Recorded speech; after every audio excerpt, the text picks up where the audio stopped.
Kanarra siif hin guunne jiruun kee kanarra siif mijatee deemtee hiriyoota kee waliin kofaltee taphattee yeroon dabarsinee hiriyoota kee bira deemtee hin bashannanne yoom gaafa kana caalaa ijoollee godhatte siif guutti moo maaf gizee hunda manaan baatu maaf mana namaa hin dhuftu gaafa si yaaman jechi akkanaa kun deddeebi'ee na mudataa jira.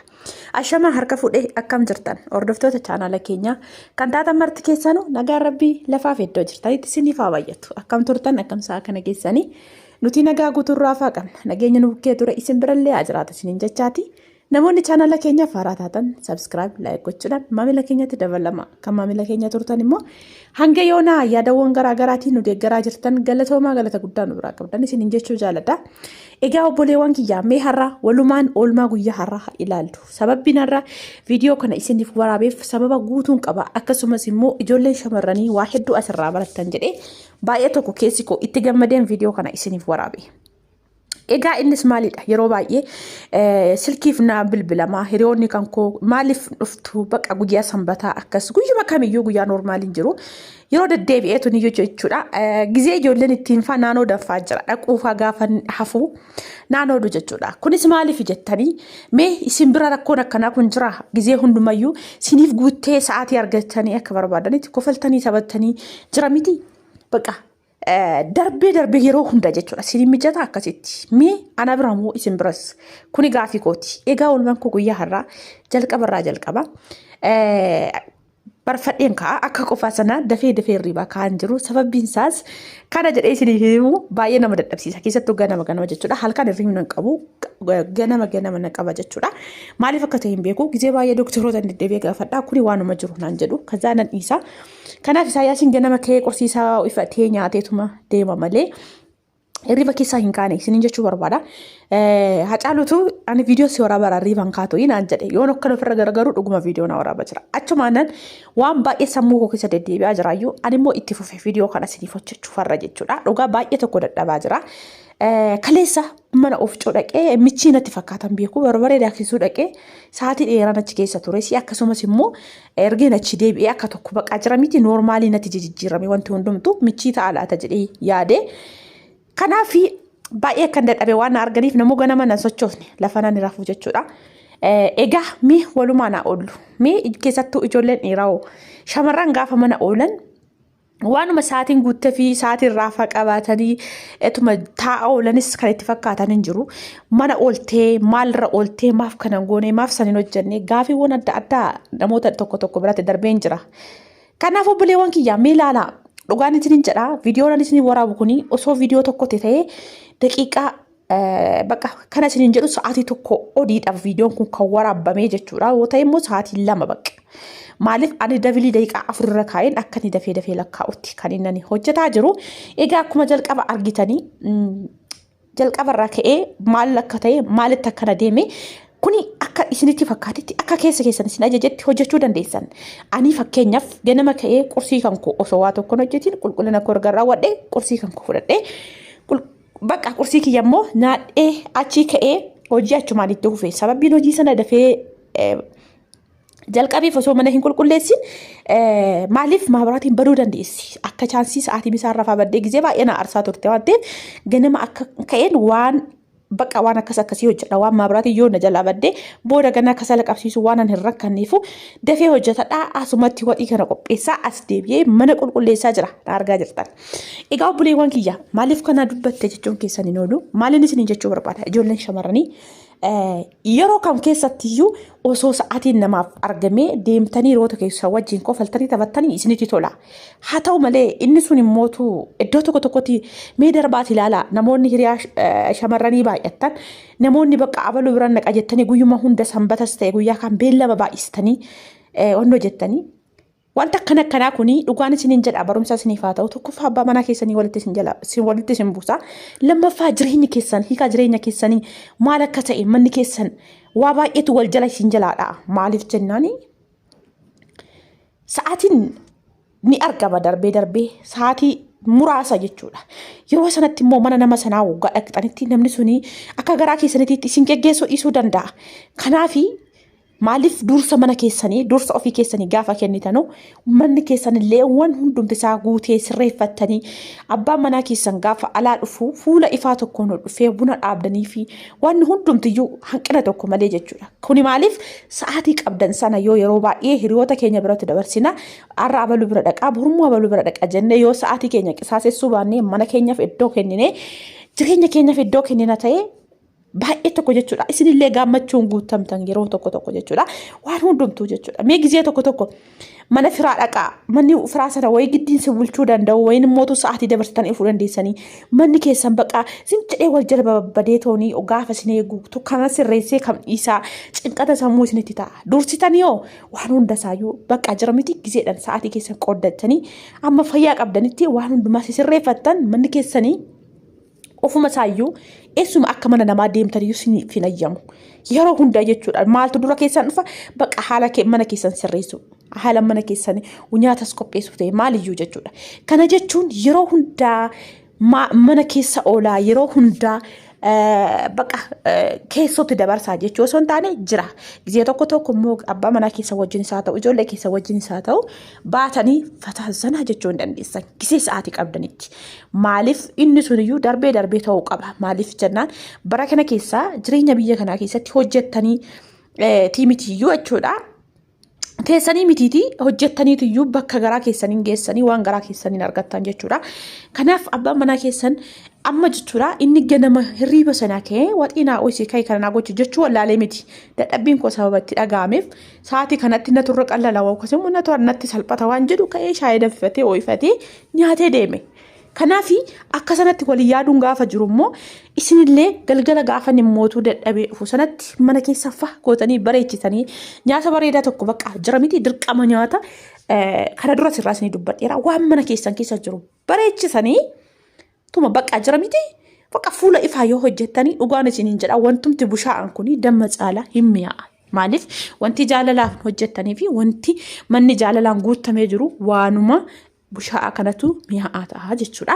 Kanaaf obboleewwan kiyya ijoolleen dhiiraa immoo bakka kanatti maal akka hubattaniin barbaade maaliif irraa haasa'ee shamarran gaafa mana keessaa oolanii dhugaan isiniin jedha harka afur qabaatanii harka afuriin hojjetan malee akkuma na argaa jirtan kana dhugaan isin jedha tokko qabee tokko gadhiisa waan tokko qofa miti yana namni hamma hojjedhe sa'aatii kana keessatti hojiin kuni turtii ganama sa'aatii baqa yoo baay'ate sa'aatii lama jedha lama haa jennu sa'aatii lamarraa qabee naannoo haga sa'aatii 8tti hojjedheedha dhageeffadha.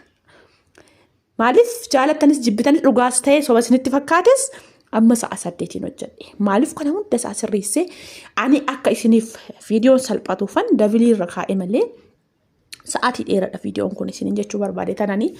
Kanaaf hojii kana hunduma isaayyuu hojjedhee ka'ee achi kaatanii immoo gaafa shaaworii keessan galtanii qulqullina fudhattanii immoo as deebitanii immoo maal taatanii hin dadhabdanii boqonnaa fudhachuu qabdan.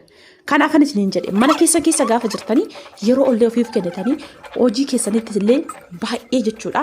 Sa'aatiin keessan lafatti isin jalaan badu wanti hunduu jechuudha. Kanaaf obboleewwan kiyyaa yeroo baay'ee hiriyootas qabaachuun akkuma jirutti ta'ee hiriyoota ofii bira deemanii kolfanii taphachuunis akkuma jirutti ta'ee garuu akka kaleessa haadhaaf abbaa keenya bira jirru gizee barbaannee biddeena bilchaataa ol dabarree dachaasnee baanee nyaannee ol deebinu mana o'atti seennu sana miti. Jireenya jechuun waa hedduu waa baay'ee isin barsiisti. Hiikaa baay'ee qabdi. Maaliif kana eeggaan isiniin jedhu akka kaleessaa sanatti bakka barbaadan ooltanii hiriyoota keessan hundumaa argattanii wajjin kolfatanii taphattanii galuun hin danda'amu sa'aatii kanatti. Maaliif isiniin jedhe isinumtiyyuu sammuun keessan ofiif gaafa abboomtanii ofii keessanii jireenya mataa keessaniitti bakka ofitti fudhattanii ilaaltanii lakkaa wanti hundumtuyyuu yeroo qaba. Jettanii gizee of gaafattan ta'a. Kanaaf mana keessan keessatti immoo sa'aatii sana gaafa gaa'ila dhaabdan jireenya jettanii sa'aatii akka sanatti hin argattan. Isiniin jechuu barbaada. Kanaaf sa'aatii akka sanatti immoo arganna jettaniitis immoo yeroo hunda jechuudha. Maaf argachuu dinne jettanii keessa keessanis immoo cannaquun qabdanii maaliif wanti kaleessa dabarsitanis akkuma darbeetti ta'ee inni har'aa keessa jirtan immootuyyuu laayifii yookaas immoo jireenya sa'aatiitti baqa jira miti mana keessan bareechattanii jireenya keessan bareechattanii ijoollee keessan itti guddifachuu dandeessanii kan hin qabne immoo itti argachuu dandeessan. Kanaaf ani amma sa'aatii kana keessattuu sa'aatuma namarra jiru kanatti yeroo baay'een yeroon ittiin namaa walitti bu'ee jira jechuudha. Atiin korraataa hin boontaa wantoota akkasii waan namaan jedhan garuu gaafa mee fakkeenyaaf viidiyoo kana sababa malee isiniif hin waraabne isiniin jedheera. Mee kan hunda isaa hojjettanii xumurtanii kunumti iyyuu koo gamisaan hojjedhe wanti hojjetamuu qabu baay'ee isaa jira. Fakkeenyaaf uffata miicuu, biddeena toshuu waa baay'ee isaa jira. Ani har'a biddeena toshine waan akka qursii bunaatti wanti nani hojjedhe suni immoo waa yeroo natti fudhatu daqiiqaa muraasa waan fudhatu miti daqiiqaa muraasa waan ta'eefu. Kanaafi waan kaan immoo hunda isaa walitti qabnee uffata illee miiccinee waan hunda sirreessina gaafattan immoo guyyaa muluu isin fudhachuu danda'a. Kana beekaa. Kanaafuu kana gootanii kaatanii gaafa hiriyaa keessa san bira immoo dhaquuf kaatan. Dadhabbii akkamitti isinitti dhaga'ama. Gaafa as deebitanis immoo akkuma jalqaba isiniin jedhe akka dhaqxanitti keessummoomtanii galuu dhiisuu dandeessan waan ta'eef abbaan manaa keessan immoo balbala cufaatti mana cufaatti gaafa dhufu namuma hammamii gaarii yoo ta'e iyyuu namuma hammam gara laafessa yoo ta'e namuma hammam baay'isee isiniif yaadu yoo ta'e iyyuu gara hanqachuu hin dhiisu isiniin jechuu barbaada.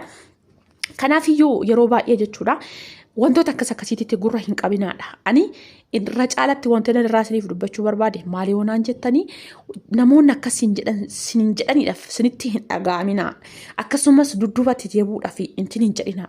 Fuulduratti imalaa. Maaliif namni sunis tarii akka keessanitti namni har'a maaf mana koo dhufuu diddee maaliif dhufteetoon wajjin kolfitee taphachuu diddee kanarra sa'aatii kanatti hiriyoota kee wajjin yeroo kan dabarsine yoomi kanatti dabarsuu dandeessu kan isiniin jedhan suni boru gaafa isaaniif galee tarii isaanis akkuma keessan kana gaafa jireenya keessa galanii hiikan jireenyaa maal akka ta'e arganii lakkaa abaluu kanaaf waan jedhu isiniif yaadu danda'a jechuudha. Bakka keessan kana har'aa kana bu'eetu jechuudha. Kanaafuu wanta akkasii isinitti hin dhaga'aminitoo jireenya keessan oofaa isiniin jedha. Maaliif mana keessantu isinitti caala sa'aatii kanatti jireenya keessantu hundaa olitti isin boonsa waan ta'eef. Kanaafuu obboleewwan kiyyaa ani wanti kun ana bira bichaadha moo ijoollee baay'eenis akkuma kuu kana waan jedhu gaafii waan natti ta'eef isinis immoo waan akka irraa barattan barbaadeeffan irraa isiniif dubbadhe inni barumsa ijoo ta'u kanarraa maal fudhatta yoon jedhe waa lama jechuudha. Tokkoffaa mana keessanitti jireenya jechuun maal akka ta'e akkasumas immoo tuyyuu hiriyaanis immoo akkuma hiriyaatti ta'eetoo jechuudha. Yeroo kamitti dirqama kana hiriyaa koo kana bukkee dhaabbachuu qabu yeroo kamitti immoo yoo nafis kan rakkoo hin qabne jettanii adda baafachuu qabdan. Fakkeenyaaf nama sana yoo rakkoon addaa waan rakkoo lubbuu akkasumas gadda immoo gammachuu ta'ee dirqama biraa hafuu hin qabdan. Alqanii nama san biratti mul'achuu wajjiniin gadda isaa sanas qooddachuu gammachuu isaa sanas qooddachuu qabdan. Garuu yeroo tokko immoo jira miti kanuma buna dhaabanii zimsanii sa'aatii dheeraa fudhatanii tuma taa'anii baasanii buusanii haasa'a bichaan sa'aatii fixan tokko hin jira. Ani jaalattanis jibbitanis waan akka sanaan jaaladhu. Maaliif jennaanii kizee tokko dabarsineefaa waan keessa keenyatti jireenya mana keenyaafaa kaleessa akkas ta'ee waan akka haasofni sun haasaa fidaa jecha dabalaa deemaa achumarraa maal taatanii jireenyuma keessan duraan jaalattan manuma keessan duraan jaalattan sanatti waan ta'e tokko namni sunis ka haala mana isaatirraa ka'eet adeemsa mana isaa sana ittiin ofirraa ka'eet waa tokko isiniif dubbachuu danda'a. Anis maaf mana kan koo kan akkana gochuu danda'e maafaan jireenya mana kootii kana akkanatti ofuu hin dandeenye. Waan jedhamutu keessan dhufa. Achi kaatanii maal taatan jireenya keessan nama baay'ee jaalattan sana mana keessan baay'ee jaalattan sana ganaa abbaa manaa keessanii jechoota walitti deddeebistanii akka kanatti malee akka kanatti hin ta'u akka baluutti malee akka kanatti waan jedhamu tura. Dhufaa jechuudha lafa ture keessa adeemsa akkasitti itti fuftan waan akkas jedhutu dhufa sammuu keessan keessa achumaan jireenya keessa sun diigamaa jechuudha. Egaa obboleewwan kiyyaa kana fakkaata mee waan nama yoonatti haasa'e keessa eessatti isiniif galee eessatti gaafii isinitti ta'e akkasumas immoo eessatti irraa barattan yaada keessan koomentii jalatti nan egaa jajjabaadha ijoolleen shamarranii akka koo gola namaa keessatti gubataa jirtanii akkasumas immoo gubattanii dhuftanii sadarkaa kanarra akkuma koo kana as jirtu galuuf keessa keessanitti hawwii qabdan jechuudha. Maaliif namni kamiyyuu biyya ormaa gaafa dhaqu jechuudha hojjetee jijjiiramee galuu fi nama jijjiiramtanii dhuftanii toonii aara galfattanii maatii keessan birattis ta'ee sattiyyuu gammaddanii jiraattan rabbisin haa taasisuun isiniin jedha. Egaa kana fakkaata viidiyoon koo har'aa mee maalirraa barattan yaadan isinirraa eegaa koomentii babal'aa akka barreessitan abdiin qaba. Hanga yoonas baay'ee na jajjabeessaa jirtanii ammallee jabaadhaa jajjabinni keessan akkuma itti fufeettaa ta'uun isiniin jedha. Baay'een isin jaaladha baay'een isin kabajaa nagaan naaf tura hanga viidiyoo biraa walitti deebinutti turtii gaariin isiniin jedha.